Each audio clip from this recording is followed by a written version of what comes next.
Here's the thing about my beard. Unlike the hair on my head, my beard guarantees that I will keep a whole team of hairstylists employed. When I was young, if you were to televise my haircuts, they'd be on the Animal Planet channel. I had wild hair, a wild beard, the kind of place a spider would think was a theme park. And actually, I used to save money by finding the cheapest places possible. The kind of places where if you look into the customer chair next to you, they're probably shearing a sheep. Now, if you televise my haircuts, they have to go on the Discovery Channel. Hair, where is it?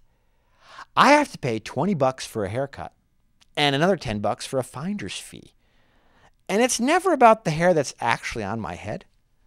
It's always about hair they stumble upon everywhere else. Should I trim your eyebrows? Should I trim the hair in your ears? Should I trim the hair in your nose?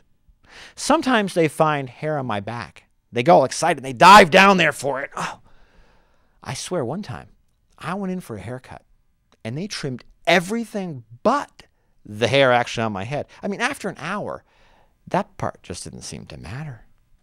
Okay, look, enough about me.